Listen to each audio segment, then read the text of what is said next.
People are jumping to conclusions about the shooting death of Vonderrit Myers Jr.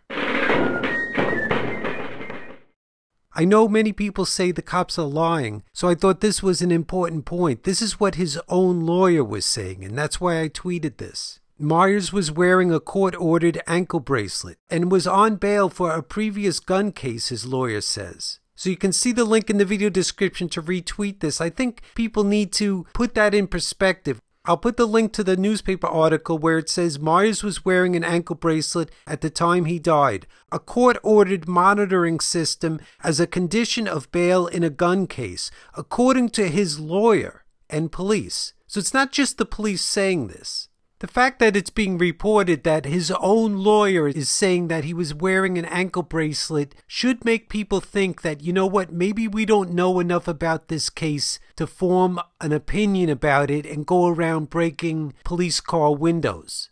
Just consider that. What do you guys think? I know there's a lot of people very sensitive about that and they jump on stories like this. I'm saying we don't have enough information yet. Here's the police version of what happened. A police officer, 6-year veteran of the department, while working for a private security company patrolling the Shaw neighborhood this evening, early last night, 7:30, encountered 3 young African-American males. As the officer drove by, he described an activity that the gentleman on the corner started to run, and they said, no, that's just a security officer. As the officer turned the corner, he did a U-turn to come back towards the men, at which time they did run. The officer followed the suspects on their path through several streets, at one point getting out of his car and following the suspect through a gangway. When the officer went through the gangway, he saw the 3 gentlemen had come back together again.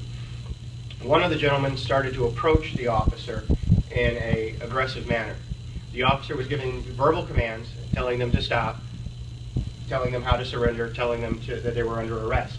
The suspect continued to come towards the officers until they got into a physical altercation. The suspect and the officer were hands-on with each other.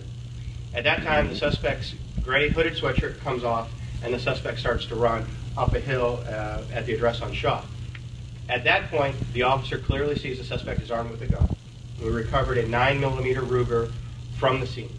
The officer says he wanted to be certain that it was a gun and did not fire at that point. The suspect pointed the gun at the officer and fired at least 3 rounds at the police officer.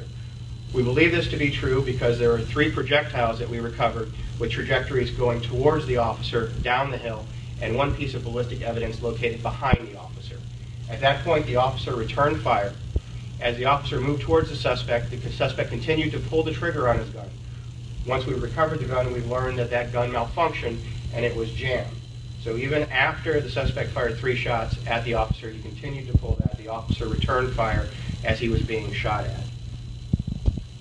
The suspect is deceased. He's described as an 18-year-old African-American.